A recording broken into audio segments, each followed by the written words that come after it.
Hey, this is Jamey with Stonemaier Games, and today I'm going to tell you about my favorite mechanism in Blazon, a game of medieval heraldry. I've been looking forward to this game for a long time because I love the idea of building my own family crest, and that is what the game essentially allows you to do. However, and you can see that here on the back of the box. However, my favorite mechanism in the game is actually related to the card draw system. You can see here that there are two rows of cards, two different types of cards. I don't know if you can quite tell, but there's two decks. There's a deck of cards there, deck of cards here. For this deck, there are 4 face-up cards. For this deck, there are 2 face-up cards. The mechanism that I think is really, really clever is that whenever you draw a card, instead of drawing a face-up card or a card from the top of the deck, as many games do, including some Stonemaier games, you always draw from the top of the deck. And then, and in this game, you always draw 2 cards. You can draw 2 cards from this deck, 2 cards from that deck, or 1 of each. You draw those cards, and then you can either keep those cards or immediately you can put those cards in their respective card rows and claim a card from the card row. It sounds a little bit overly complicated, but once you try it, it's very intuitive. And what this mechanism does is that it extends the size of the card row for the player drawing a card without adding extra mental overload to the cards that are available. So in any given game where you think that you should have face-up cards, which many games do, many games should, I think, if you have too many cards, it's too much of a decision space. It's the paradox of choice. There are too many cards there. And so I think it's key that games don't have too many face-up cards.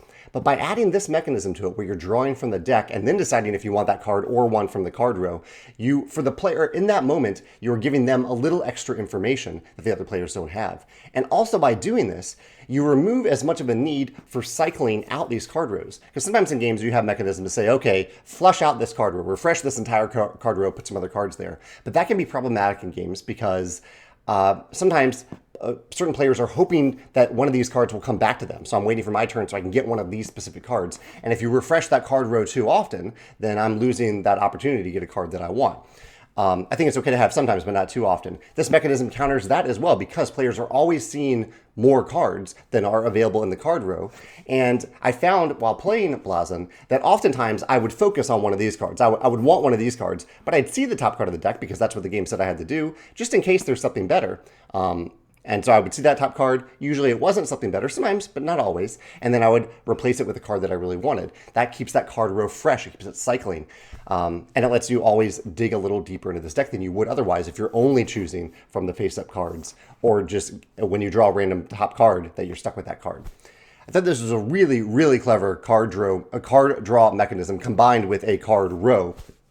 That also, I think, some games have card rivers that require a lot of maintenance. Like when you draw a card from the far right, that you have to slide all the cards over and put in a new card. I think this is better than that too. This is honestly one of the best card draw mechanisms I've seen in any game. With any game that has some face-up cards and allows you to draw from the top of the deck, I think I prefer this. That just to say players have to draw from the top of the deck, but they can keep that card that they drew or swap it for one of the face-up cards. Really brilliant mechanism in Blazon that I don't want to be overlooked in light of all the other cool stuff happening with the family crest. But that I think is my favorite mechanism in this game. Let me know if you can think of another game that does this this mechanism exactly. If another game has it, or if another game approaches this some face-up cards and a deck of cards in a unique way that lets you not have to cycle through, not have to refresh that card row all that often, but also lets players see extra cards whenever they really need to. Yeah, let me know in the comments below, or if you've played Blazon, let me know your thoughts about the game in the comments below as well. Thanks.